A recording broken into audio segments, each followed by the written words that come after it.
갈라디아서 3장 6절부터 14절까지 말씀드리겠습니다. 갈라디아서 3장 6절부터 14절입니다. 한 절씩 기록하겠습니다. 아브라함이 하나님을 믿으매 그것을 그에게 의로 정하셨다함과 같으니라.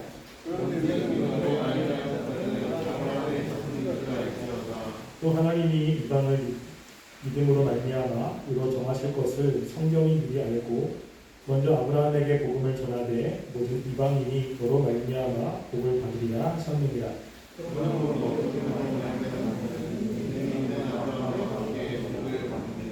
물은 율법 행위에 속한 자들은 저주 아래 있나니 기록된 바 누구든지 율법책에 기록한 대로 모든 일을 항상 행하지 아니하는 자는 저주 아래 있는 자라 하였습니다.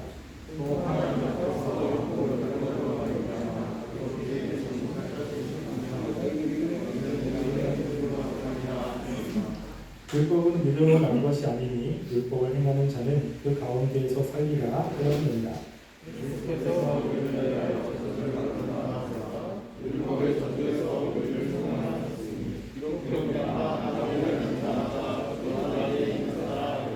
읽겠습니다.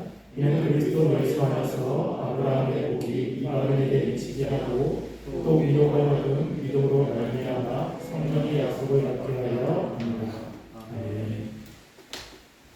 우리가 신앙생활을 할 때 믿음이 굉장히 중요하죠.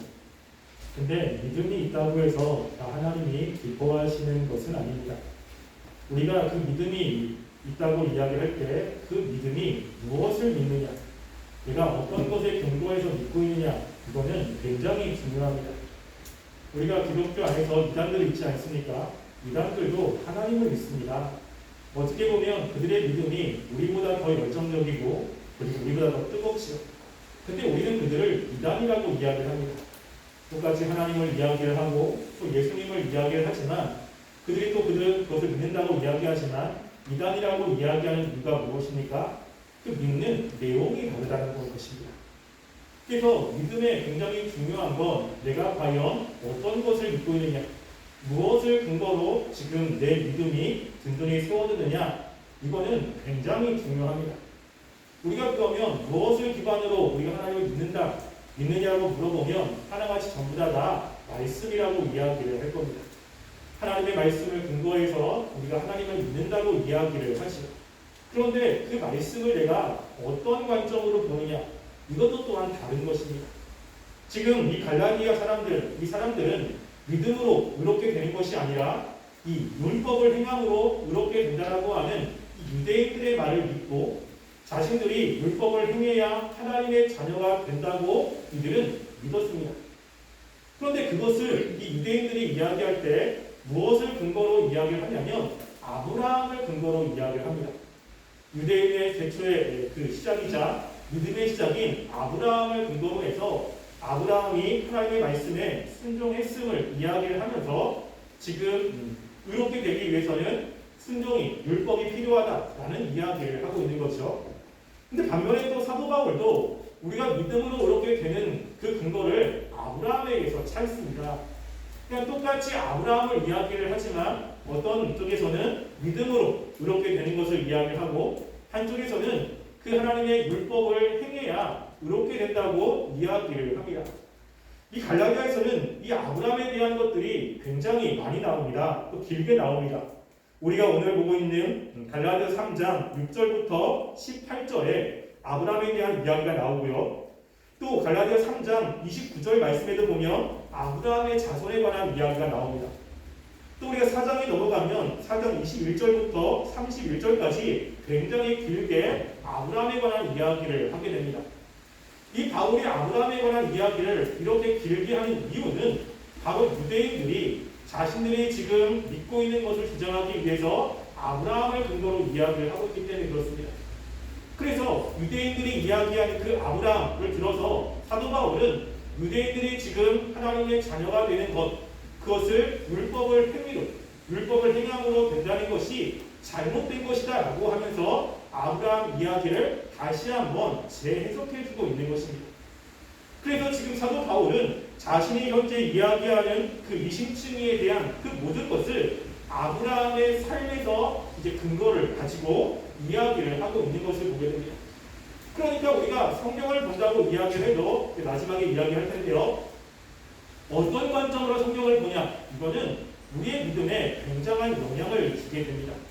그래서 우리가 성경을 볼 때 정말로 하나님이 말씀하신 그 관점, 그걸 가지고 성경을 보지 않고 다른 관점으로 성경을 보게 된다면 우리는 우리의 믿음에 문제가 생기게 되는 것입니다. 또 지금 바울이 아브라함을 통해서 이야기를 할 때 아브라함도 하나님을 믿음으로 의롭게 됐다라는 것을 주장을 하고 있습니다. 그래 6절 말씀을 보면 이렇게 이야기하죠.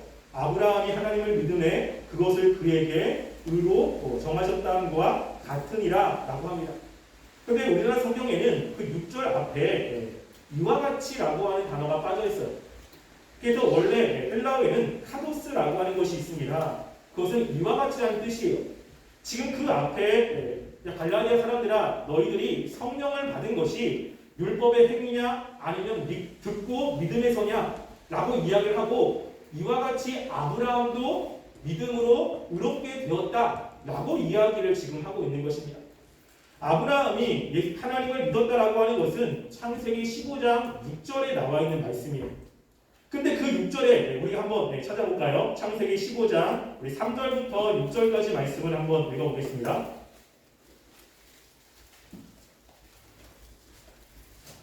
창세기 15장 3절부터 6절까지 우리 함께 읽어보겠습니다. 시작. 아브라함이 또 이르되 주께서 내게 식을 주지 아니하셨으니 내 귀에서 들린 자가 내 상속자가 될 것이니이다.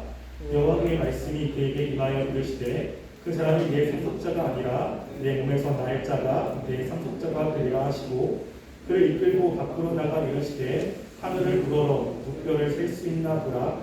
또 그에게 이르시되 내 자손이 이와 같으리라. 아브라함이 여호와를 믿으니 여호와께서 이를 그의 의로 여기시고. 아멘. 이 말씀을 아마 잘 알고 있는 말씀일 것입니다. 하나님이 아브라함에게 후손을 약속했죠. 그것도 아브라함의 씨가 될 후손. 근데 그 후손이 별거같이 많겠다라고 이야기를 했습니다. 지금 현재는 아브라함이 이렇게 자녀를 낳을 수 있는 그런 상황이 아닙니다. 그리고 이렇게 별거같이 많게 될 가능성이 거의 없는 것입니다. 근데 하나님께서 아브라함에게 이렇게 말씀했을 때 아브라함은 하나님의 그 약속을 믿은 것이에요. 그 약속을 믿고 나니까 하나님이 그것을 그의 의로 여기셨다라고 이야기를 한 겁니다. 즉 아브라함이 하나님 앞에 의인, 이 의롭다 칭함받는 것은 믿음으로 된 것이죠. 근데 유대인들은 이 말씀 뒤에 나오는 할례를 굉장히 중요하게 여깁니다. 그래서 할례를 받아야 아브라함의 자손, 즉 하나님의 백성, 의롭게 된 사람이라고 이야기를 하고 있죠. 근데 할례는 지금 어디에서 나오냐면 할례는 17장에서 나옵니다. 우리 17장 9절부터 11절 보시면 창세기 17장 9절부터 11절에 보면 여기서 이제 할례가 등장을 하죠. 9절부터 11절 말씀 우리 함께 읽어보겠습니다. 됐습니다. 시작. 하나님이 또 아브라함에게 이르시되 그런즉 너는 내 언약을 지키고 내 후손도 대대로 지키라. 너희 중 남자는 다 할례를 받으리라. 이것이 나와 너희가 너희 후손 사이에 지킬 내 언약이니라. 너희는 토피를 베어라. 이것이 나와 너희 사이의 언약의 표징이니라. 아멘. 하나님께서 아브라함에게 할례를 주신 것은 아브라함 나이가 99세 때입니다. 그때 하나님이 아브라함에게 할례를 주신 거예요. 근데 할례를 주신 이유가 무엇입니까? 이 17장 바로 앞에는 이스마엘 사건이 일어나게 됩니다. 하나님은 분명히 아브라함을 통해서 이 자녀를 주겠다고 이야기를 했는데 아브라함이 아무리 봐도 자신을 통해 특별히 사라를 통해서 이 자식이 태어날 것 같지 않은 거예요. 그래가지고 아브라함은 이 하갈을 취해서 이스마엘이라고 하는 아들을 낳지 않습니까? 아브라함은 이 이스마엘을 통해서 하나님의 약속이 이루어질 거라고 생각을 했던 것입니다. 그때 하나님께서 이제 하나님의 때에 아브라함에게 찾아오셔서 이 이야기를 하는 거예요. 그러면서 하나님께서 이제 언약, 특별히 할례를 주신 이유는 뭐냐면 그 할례가 언약의 증표입니다. 하나님께서 아브라함에게 사라를 통해서 자녀를 주겠다라고 하는 것이 그 믿음이 흔들리지 않도록 언약의 증표로 주고 있는 것이죠. 그래서 할례를 통해서 아브라함은 무엇을 기억했냐면 하나님이 자신에게 준 그 약속, 자신이 하나님의 말씀을 듣고 믿었던 그 믿음을 다시 한번 생각하게 만들고 그리고 그 믿음을 유지하기 위해서 이 언약을 주고 있는 것입니다. 즉 현재로 얘기하면 이 언약은 성례와 같은 것입니다.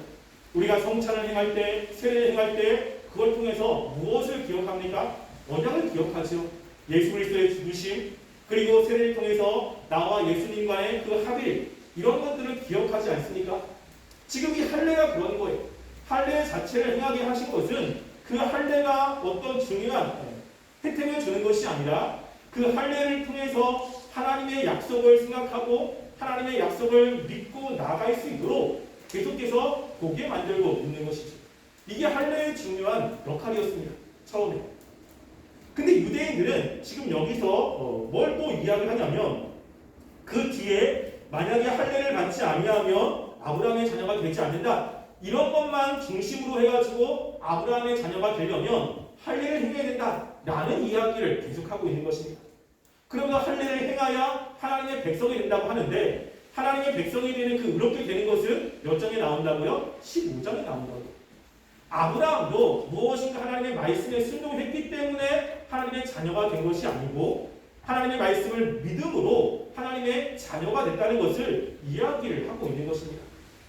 뿐만 아니라 우리가 다시 갈라디아서 3장 7절 말씀에 보면 사도 바울이 거기에 이어서 또 이야기를 합니다. 그렇게 말씀을 근거로 이야기하고요. 7절에 보면 이렇게 이야기합니다. 그런즉 무엇이죠? 여기서 추론을 하는 거예요. 그런즉 믿음으로 말미암은 자들은 아브라함의 자손인 줄 알지어다 라고 이야기합니다. 분명히 성경은 명확하게 아브라함이 하나님을 믿어서 의롭게 됐다고 명확하게 이야기를 하고 있는 거예요. 그러니까 너희는 분명히 알아라. 하나님 앞에 의인으로 인정받기 위해서는 행위가 중요한 것이 아니고 명확하게 믿음이 중요하다. 그것을 너희는 알라라고 명확하게 명령형으로 이야기를 하고 있습니다. 그러면서 이 8절 말씀을 보면 또 이렇게 이야기하죠. 또 아브라함이 이방을 믿음으로 말미암아 의로 정하실 것을 성령이 미리 알고 먼저 아브라함에게 복음을 전하되 모든 이방인이 너로 말미암아 복을 받으리라 하셨느니라 라고 이야기합니다. 이것은 어디에 나옵니까? 창세기 12장 1절부터 3절에 나오는 거예요. 아브라함을 통해서 이 땅의 모든 민족이 복을 받을 것이라고 이야기를 하고 있습니다. 그래서 아브라함의 그 믿음을 가지고 있다면 이 이방인들도 당연히 하나님의 백성이 될 수 있음을 성경이 미리 이야기를 했다고 하는 거예요. 그러면서 이 유대인들이 이야기하는 그 율법을 지키는 것, 율법을 지키는 것도 성경을 근거로 해서 왜 그것이 의롭게 되는 것이 아닌지를 이 사도 바울이 이야기합니다. 10절 말씀에 보면요. 이렇게 이야기를 하죠. 무릇 율법 행위에 속한 자들은 저주 아래에 있나니 기록된 바 누구든지 율법책에 기록한 대로 모든 일을 항상 행하지 아니하는 자는 저주 아래에 있는 자라 하였음이라 라고 이야기합니다. 왜 행위로 의롭게 되지 못하는지를 사도 바울은 또 말씀을 근거로 이야기를 하고 있습니다. 이 말씀은 바로 신명기 27장 26절의 말씀에 나와 있어요. 신명기 27장 26절 말씀도 한번 찾아볼까요? 신명기 27장 26절 말씀.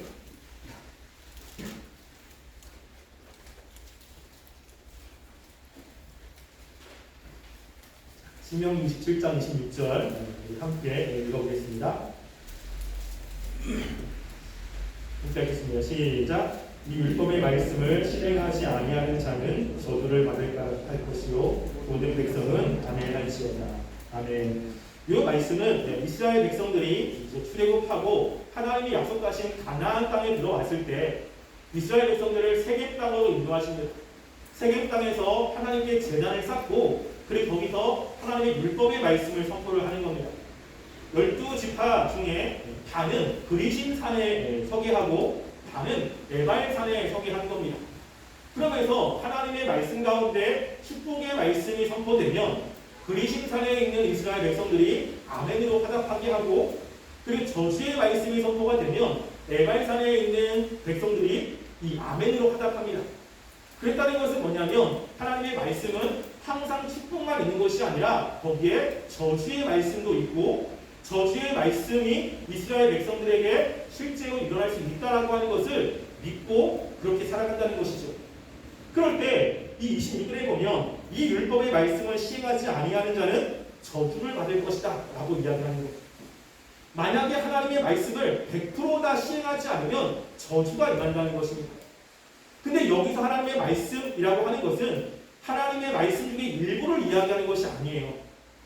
하나님이 모세에게 준 그 율법 613가지의 모든 것을 다 지켜야 하나님의 축복을 받지, 그 중에 612가지를 지켰는데 한 가지를 범하면 그 한 가지를 범한 것 때문에 저주를 받는다는 이야기를 합니다. 그래서 지금 여기에 율법의 말씀을 시행하지 않은 자는 저주가 임한다는 거예요. 근데 사람이 하나님이 하신 말씀을 100% 시행할 수 있습니까? 하나님의 말씀을 지켰다라고 이야기를 하는 것도 그 많은 것 가운데 한두 가지를 지키는 거예요. 나머지는 못 지키는 거라고요. 기억도 못하는 말씀도 굉장히 많습니다. 만약에 그렇게 하나님의 말씀에 율법을 100% 다 지켜야 하나님의 축복을 받는다고 한다면 이 땅 가운데 하나님의 축복을 받는 사람은 아무도 없다는 거예요. 지금 유대인들은 하나님의 말씀을 지켜야 축복을 받고 의롭게 된다고 이야기하는데 이게 유대인들이 가지고 있는 율법에서도 그것이 틀렸다라는 것을 입증을 하고 있는 것입니다.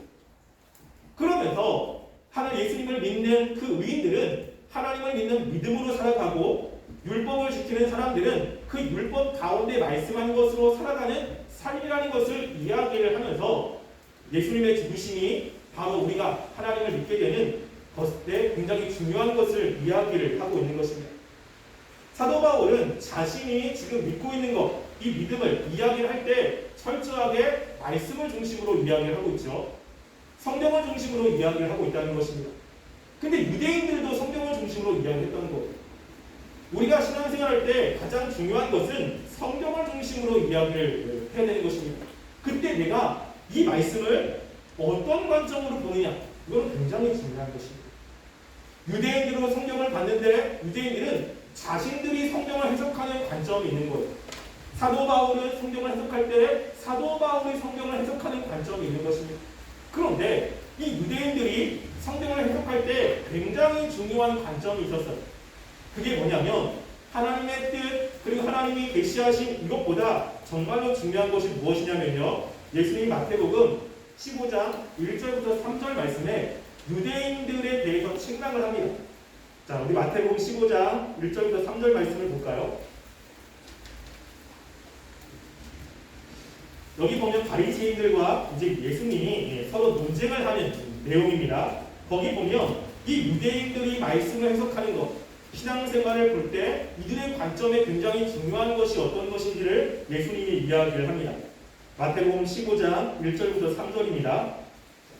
함께 읽어볼게요. 읽겠습니다. 시작. 그때 바리새인과 서기관들이 예루살렘으로부터 예수께 나와 이르되 당신의 제자들이 어찌하여 장로들의 전통을 범하였나이까?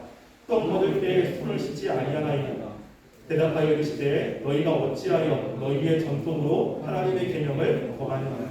아멘. 여기 보면 예수님께서 이 바리새인들에게 뭐라고 이야기냐면 너희는 어찌하여 너희의 전통으로 하나님의 계명을 범하느냐 라고 이야기하는 거예요. 이들이 사람들을 볼 때 그 사람들이 말씀대로 살고 있는지 하나님을 잘 믿고 있는지 이런 것을 보는 관점이 무엇입니까? 전통이었다라고 하는 거예요. 하나님의 말씀이 아닌 전통이 그들의 신앙을 평가하고 그들의 신앙을 보는 관점이었음을 이야기를 합니다. 근데 그들의 전통과 하나님의 계명은 다른 것이었다라고 하는 거예요. 이게 참 우리들에게 아이러니합니다. 이 전통이 어떻게 생긴 겁니까? 하나님의 말씀을 기점으로 해서 우리가 어떻게 하나님의 말씀대로 잘 살지 고민하면서 나름대로 전통들이 생기기 시작합니다. 그래서 그 전통을 통해서 좀 더 하나님의 말씀을 잘 지키려고 하나님의 뜻대로 잘 살려고 무엇인가 만들기 시작하는 거죠. 예를 들어서 이런 것입니다. 전 세계에 우리나라만 있는 독특한 예배가 있습니다. 혹시 아십니까? 우리나라에만 있어요. 이게 새벽기도입니다. 새벽기도. 새벽기도는 우리나라에만 있습니다. 외국에 가면 새벽기도가 없어요. 새벽기도 힘드신 분들은 외국에 가시면 됩니다. 근데 그 새벽기도를 왜 시작했냐면 하루를 시작할 때 먼저 하나님께 기도하고 시작을 하기 위해서 시작이 된 거예요. 그러니까 하루를 정말로 온전히 하나님을 위해서 하나님께 마음을 들여서 시작하자라고 하는 마음으로 새벽기도가 시작이 된 겁니다.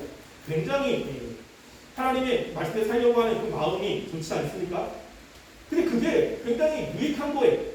근데 이것이 시간이 지나가면 어떤 것들이 이제 나오기 시작하냐면 신앙이 있으면 새벽기도는 무조건 나와야 됩니다. 새벽기도를 나오지 않으면 신앙이 없는 거예요. 왜? 아니 하루를 하나님께 기도하면서 시작을 해야지. 이게 당연한 거 아니겠습니까? 그러니까 열심히 새벽기도를 나오면 하루를 하나님이 원하시는 대로 시작을 하니까 믿음이 좋은 사람. 그런데 새벽기도를 안 나와요. 그럼 어떤 사람이죠? 아, 저 사람은 믿음이 없는 사람. 그 삶은 하나님이 원하지 않는 사람이라고 점점점 그 전통이 사람들을 평가하는 기준이 되기 시작하는 것입니다. 근데 성경은 그렇지 않거든요. 새벽기도를 만든 첫 목적 자체도 그게 아니에요. 나름대로 자기의 신앙을 잘 유지하기 위해서 수요 예배도 마찬가지고 다 그런 거거든요. 그런데 점점점 새벽기도가 사람들이 만드는 전통이 이제는 말씀 위로 가서 우리들이 세워놓은 것을 제대로 하지 않으면 하나님의 말씀대로 살지 않는 사람, 신앙이 없는 사람, 무엇인가 제대로 살지 않는 사람이라고 치부해버리는 경우가 있는 겁니다. 이게 지금 유대인들의 관점인 겁니다. 처음에 하나님이 이 아브라함을 구원하셨을 때, 하나님의 자녀를 만드셨을 때 믿음이 되게 중요하다고요. 근데 그 이후에 할례를 주신 거예요. 왜? 믿음을 강화시키기 위해서. 조금 더 그 할례를 통해서 아브라함의 그 믿음을 좀 더 분명하게 하기 위해서 할례를 주신 거예요. 그런데 이 이후에 할례를 굉장히 중요하게 여기다 보니까 나중에는 주객이 전도돼서 할례를 받아야 구원을 받는다라고 하는 사상이 생기기 시작한 겁니다. 이러면서 이 전통이 하나님의 계명을 바꿔버리는 일들이 벌어지기 시작하는 겁니다. 이게 이제 굉장히 위험한 것이죠. 그래서 우리가 신앙생활을 할 때 전통들이 있습니다. 우리가 딱 하면 이렇게 하는 거지, 뭐 예배는 이렇게 드려야지 라고 하는 전통들이 있어요. 근데 그런 전통이 처음 생겼을 때는 전부 다 신앙생활을 잘하기 위해서 도움을 주려고 생긴 것입니다. 그런데 그 전통이 원래 세워졌던 그 의미를 망각하면 이 전통은 하나님의 계명을 범하는 것이 될 수 있다는 하는 거예요. 또 어떤 거는 하나님을 위해서 만든 것이 아니고 자신들을 위해서 만들어 놓은 전통들이 있습니다. 그런 전통은 더 위험하죠. 특별히 구약에 보면 솔로몬의 제약으로 이스라엘은 남유다와 북이스라엘로 나뉘어지지 않습니까? 근데 북이스라엘의 맨 초대 왕이 누구냐면 여로보암 왕이라고 하는 사람입니다. 근데 북이스라엘이 멸망할 수밖에 없는 이유를 하나님이 계속해서 왕들이 죽을 때마다 이야기를 하는데 그 왕들이 죽을 때마다 이야기한 그 말씀이 뭐냐면요. 이들이 여로보암의 죄를 떠나지 않았다라고 하는 거예요. 그러니까 북이스라엘이 생겼을 때 맨 처음 여로보암이 자신의 왕위를 잘 지키기 위해서 만들어 놓은 여로보암의 전통이 있습니다. 그 전통이 거의 100년, 200년, 300년이 지나도 그대로 이어지고 있는 거예요. 근데 그 전통이 어디까지 이어지냐면요. 우리가 요한복음 말씀을 한번 볼까요? 우리 요한복음 4장 19절부터 21절 말씀 보겠습니다. 요한복음 4장 19절부터 21절 말씀.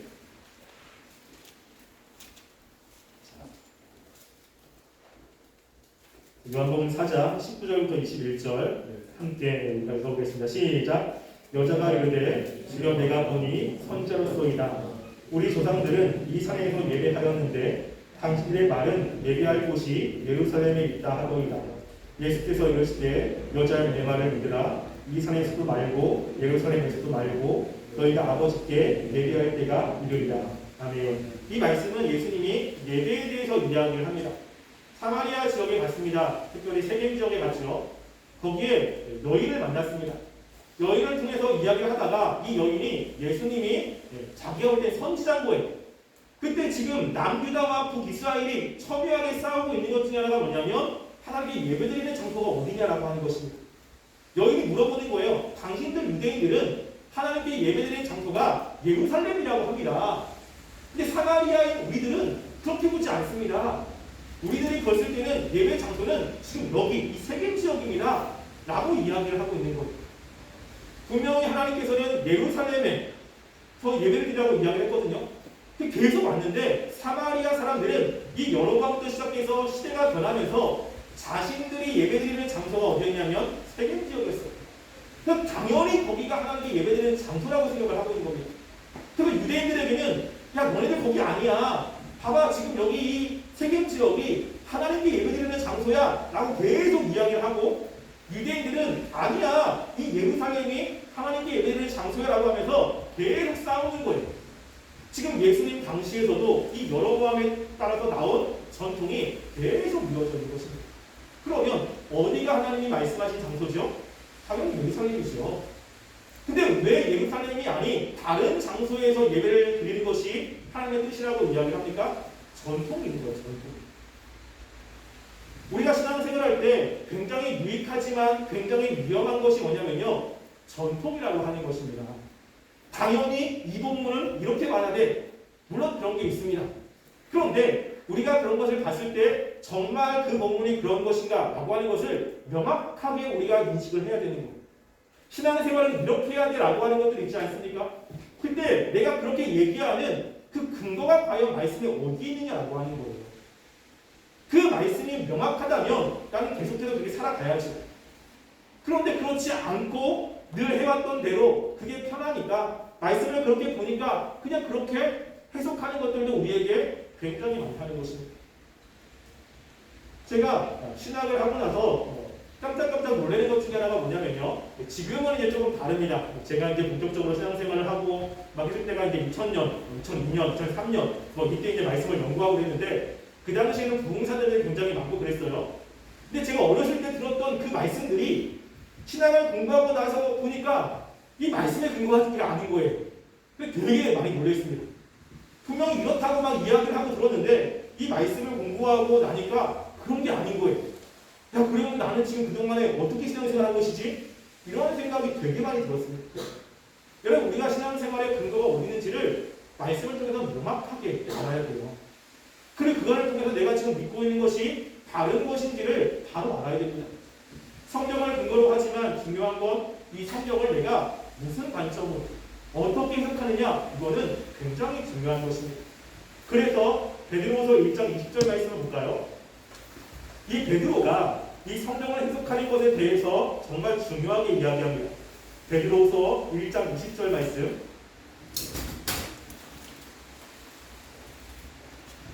베드로후서 1장 20절 함께 읽어보겠습니다. 읽겠습니다. 시작. 먼저 알 것은 성경의 모든 예언은 사사로이 풀 것이 아니니. 여기 보면 이 베드로가 명확하게 이야기합니다. 성경의 예언은 사사롭게 풀면 안 된다는 거예요. 그러니까 우리가 필요할 때 보면 마음에 감동이 있다. 그러면 그 단어에 이게 하나님의 뜻이구나 라고 이야기하죠. 근데 굉장히 좀 위험한 것입니다.